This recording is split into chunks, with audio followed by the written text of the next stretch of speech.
I am standing on what's supposed to be a main street. Colorful facades, restaurants to eat at, and people living right next door. But the longer I look, the stranger it feels, like I've stepped onto a movie set. Across America, real downtowns have withered away. Developers thought they could rebuild them, calling them town centers. But are they a worthy replacement, or just a hollow imitation? Today, we'll look at what happened to downtowns, what these town centers really are, and take a deep dive into one that has fascinated me for a long time. We'll be exploring its streets, architecture, and the eerie in-between spaces that left an impression on me that I think you need to see.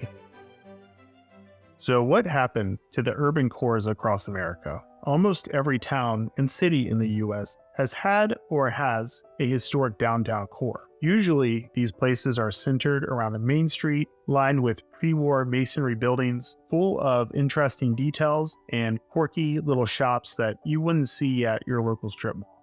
A lot of these buildings have multiple stories, and sometimes it's a law office upstairs, sometimes it's a loft apartment, or even sometimes it's a odd, weird museum that only a few people know about. The point is that these are very authentic spaces, and they have history that we can all see. And this is something your brain picks up on without you even realizing it. So those downtowns, they sound pretty nice, right? Well, I'm sorry to say it, but for most of them, their life is dwindling or at least fading very fast. Many of these places were bulldozed into parking lots, others replaced by windowless office blocks from the 1970s. And maybe that place that you loved visiting as a kid, well, there's probably a highway running through it right now. But very soon, after we gutted all of our downtowns, America at large knew something was missing. The voice in all of our heads started whispering, "These parking lots are so incredibly ugly and drab. Let's build those old downtowns again." But this time, what if we built an authentic town center with all the charm of downtown, but none of the mess of those downtowns that we used to have? And while we're at it, let's get our favorite neighborhood corporate developer to build all of it. So that's what they did. So what even are these town centers, quote unquote, that supposedly replace downtowns? Well, depending on who you ask, town centers are either lifeless shopping centers with less parking or the ideal family-friendly downtown experience. So here is a very general definition of town centers. The whole area is typically designed as one coordinated project and owned by one entity. That means streets, buildings, parking, and open spaces are planned all at once. But remember, it's all privately owned space. It's not public space. Most of the time, it's mixed-use design, a curated blend of retail, restaurants, offices, entertainment, and residential units. They will almost always have a pedestrian-friendly layout. Everything will follow a unified style or design guideline. Materials, signage, and lighting are coordinated to create a consistent branded identity. So there are plenty of town centers all across America. And since they all share these common themes, I am going to focus on one that I believe perfectly represents what a modern suburban town center is trying to be. Let me introduce you to Ayrsley Town Center in Charlotte, North Carolina. Ayrsley sits on South Tryon Street, one of the biggest, busiest streets in all of Charlotte. It's adjacent to the Interstate Loop 485, aka a Mad Max style racetrack. This isn't a pedestrian-friendly area, which is putting it very mildly. It's actually very hostile to anyone attempting to travel in anything other than a car. It's not connected to any transit other than buses. In fact, it's surrounded by strip malls, warehouses, industrial parks, and distribution centers. Ayrsley was built in the mid-2000s as what the developers call on their website authentic urban living in the suburbs, which honestly sounds like an oxymoron. On first glance, it does seem to have everything, all packed into one neatly designed village. It's supposed to look and feel like a real downtown, but is that really the case? Well, I had to go see it for myself. So this is how Ayrsley is laid out. Up front, you've got the retail area. In the middle has a theater, offices and retail at some of the base of the offices, mixed with some residential. Further in the back, you have the office area with quite a lot of hotels, and off to the side, transitioning to a different part of the site, you have more housing, and this goes from denser apartments that are closer to the core, and then it fades into townhomes as you get further away. For the whole master plan, the road network inside is laid out in a loose grid. It does have quite a lot of variation though. It doesn't feel too rigid. So let's get into the details to give you all an idea of what it's like to really be in the space and experience it as I did when I visited Ayrsley recently. So we'll start at the entrance. We have two buildings pushed right up to the street, no setback. That might not seem like much, but in the context of everything around it, which is mostly strip malls with huge parking lots, this is actually quite a subtle and nice move. It immediately feels different, and an attempt to set the tone for the rest of Ayrsley as you move into the town center. After passing that threshold, I immediately noticed the continuation of the street frontage is already broken up by surface parking lots right next to the buildings. So while the entrance tries to feel urban, the cars are still guiding the design of development already as we get into the site. Now, to be fair, compared to the gas station next door, which clearly doesn't fit into any kind of town center design or theme, the buildings inside Ayrsley are a major step up in design compared to surrounding buildings. The entrance road that goes into the town center flares into 4 lanes exiting the property and 2 lanes entering from the stoplight, and it curves into the site, and it gradually starts to look more like a smallish city main street. The main street becomes more narrow as it gets closer to the center of Ayrsley, with quite a bit of on-street parking. Now, personally, I'd rather see bike lanes than on-street parking, but that's just me. There's a grassy median in the road, which I wish had trees, but maybe they didn't want to block the driver's view as they enter the site, so that might be the consideration there. From this entrance street that takes me into the site, and we get past the entrance buildings, things start to feel better, and I start to get memories of when I have been to a historic downtown. And I can't lie, something about it feels nice and cozy. And I feel like that is where Ayrsley wants me to stop feeling feelings. But as I take a moment to take it all in, I start to see things.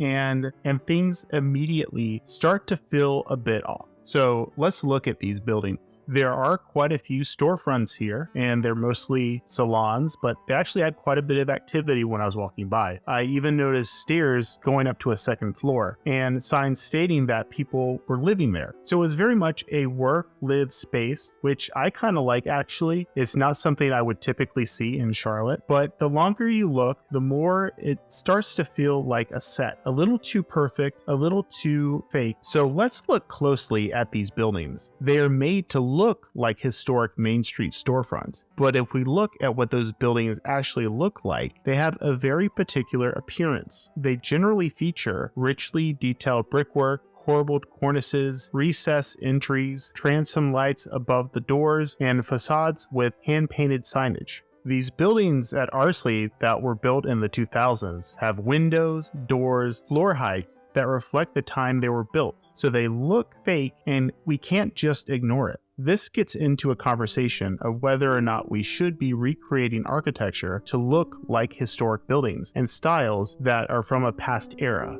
The interesting irony of recreating these historic styles is that the buildings on historic American main streets, they weren't made to look like any set style of architecture. The architects and builders at the time just used construction techniques and details that were easy to build at the time and served the purpose of the building. This is the driving force that dictated that they could only build buildings that could be so tall, and the windows could only be so big. Sometimes they would have to use an arch because that's what masons were used to building. It was more cost effective than perhaps using a steel lintel at the time. Today the opposite is true because steel lintels are cheaper than hiring the mason that can make the arches. Let's just look at a comparison side by side of the Ayrsley building on the left and a historic storefront on the right. We can see how the proportions are quite different, and the details on the historic building feel more authentic, and the details on Ayrsley's building, they look look more plastic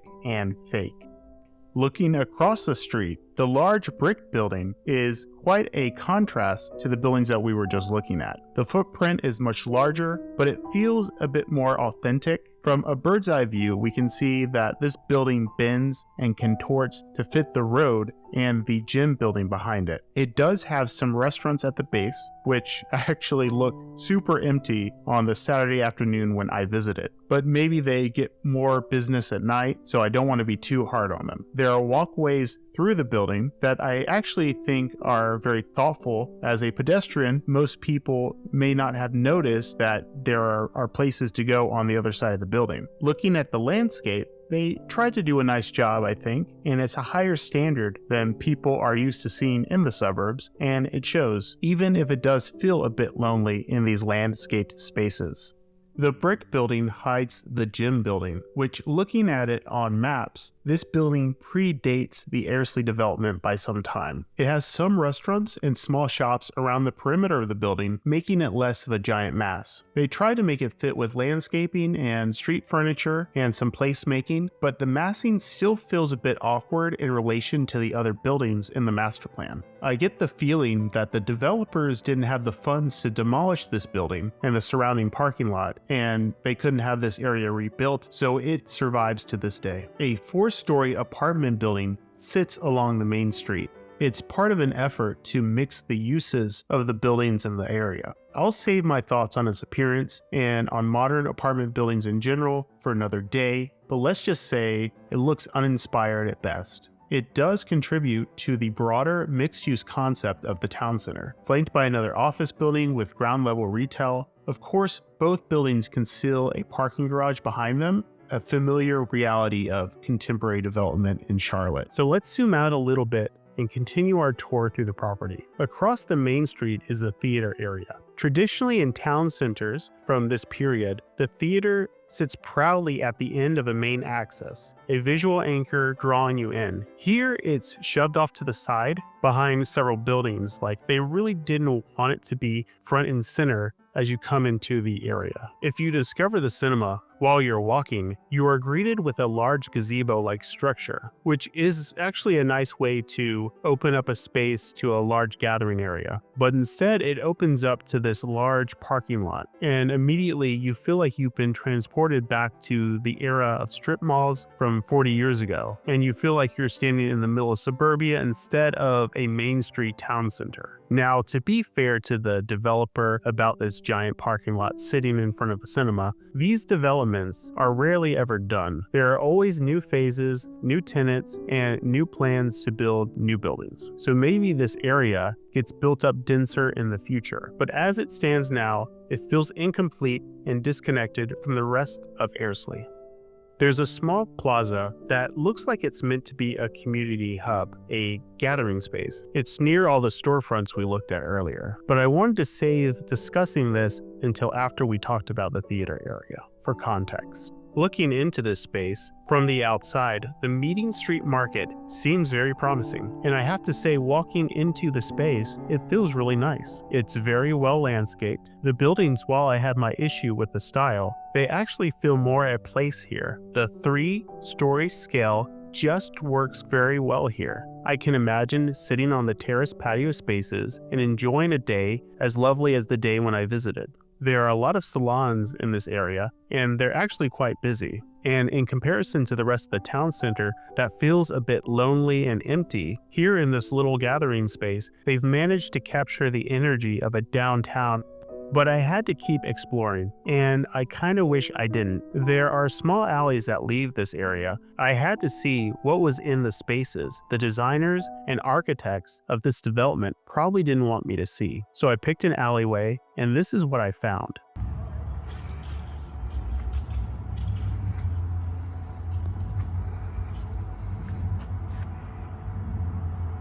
And yeah, there is really nice landscaping, lovely plants, and then it happens. You leave this faux historic main street, and suddenly you're behind a theater. What is this place? I could distantly hear the sound of movies in the theater next door. Walking back there felt really uneasy, and it felt like I shouldn't be there. It feels liminal, like you stepped behind the curtain of a movie set. Things started to come into focus, and I began to realize what it was that felt so uncanny about these town centers in the first place. And the illusion of a cohesive place just kind of dissolves right in front of me. A liminal space is defined as a place or state of transition, often feeling unsettling or surreal because it's an in-between space. This place fits the bill exactly.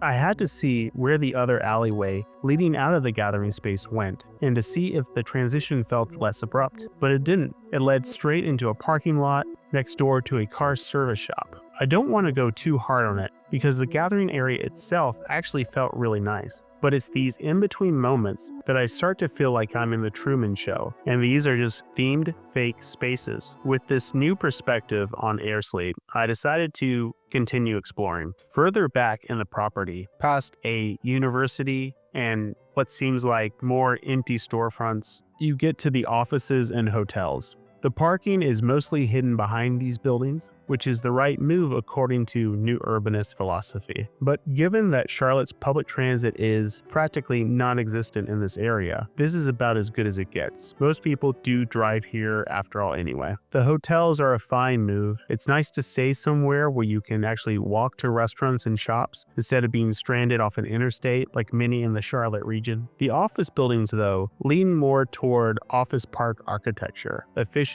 boxy, not responsive to the site's curved and contorting nature. Older urban buildings that are in downtown areas used to bend and contort to fit the street. Here is a comparison of the office buildings from another era and these buildings that we see in Ayrsley. The detail is beautiful on these old buildings, but let's focus on the scale of these buildings. They used to have a much smaller footprint that fit into their towns much easier back in the day. Now they are much bigger, and their massive form dictates the city shape that surrounds them. I have no good answer on how to fix the market's want for modern office layouts. In fact, there is no fixing it. This is just what the market bears. The best move would be to make the streets fit the shape of these buildings and break up the mass at the ground level when that is possible. But here again, the ground level feels like a lonely, forgotten liminal space. Blank walls, vents, large office lobbies, and giant parking decks. This is all you see at the ground level. I can't help but miss the empty storefronts I saw earlier in Ayrsley. These buildings are practical, but of course very forgettable. These facades are what you would expect, inoffensive when viewing them across the street, and blank and boring up close. Near the office area, there's a small park space. That sounds great on paper, but in reality, it's empty, no real activity, and landscaping that literally blocks you from entering the middle of the park. It feels like a no man's land, and this is probably where the people living in Ayrsley take their dogs to do their business, and that's about it. The residential area is the last element I want to look at in Ayrsley. The area is bordered mostly by industrial buildings and distribution centers. The development had to contort its layout around those older sites, so they were a little bit boxed in. They worked with what they had and they tried to adapt. Looking at the neighborhood core, there are 4- and 5-story apartment buildings close to the commercial center. I actually like that. You can step outside, walk half a block, be at a pub or the Mexican restaurant. It's just good planning. Then you hit the townhouse zone, which has a small landscaped center square that acts like a traffic calming roundabout. The streets are narrow enough with on-street parking. The townhouses themselves look fine, decent variation. Now, once you head down the road called King's Parade Street, which is such an unserious name, the quality really starts to drop. It begins to blend into a kind of generic suburban townhome development that you see all over Charlotte. There's less to walk to, fewer amenities, and it's a very long walk back to the main center of Ayrsley. Here, you've got a few small parks and drainage ponds, but nothing that truly connects or activates the area and makes it really nice. it all circles back to the main issue. This isn't a real town, it's trying to imitate one. And you can feel that immediately just by walking through it. Here is my final takeaway. There are really two sides to Ayrsley. There's the inauthentic part that's trying to be Main Street, and then there is actually what it is, a dense office park with a bit of mixed use sprinkled in. And honestly, that makes sense. It's still an improvement over the office parks and strip malls we saw in the 1990s, but there is a strange, soulless quality to it, like a liminal space where you feel like you're not supposed to be there, even though it was designed for people to be there. I'm sure if you looked at the renderings when this place was being designed, I bet you'd see crowds of people walking, laughing, sitting in cafes, but in real life, there's almost nobody. No one's strolling around, walking their dogs, or pushing a stroller. It's eerie. So is this town center a worthy replacement for historic downtowns? No, but maybe in 50 years, it'll finally become what it's pretending to be. Thank you all for watching.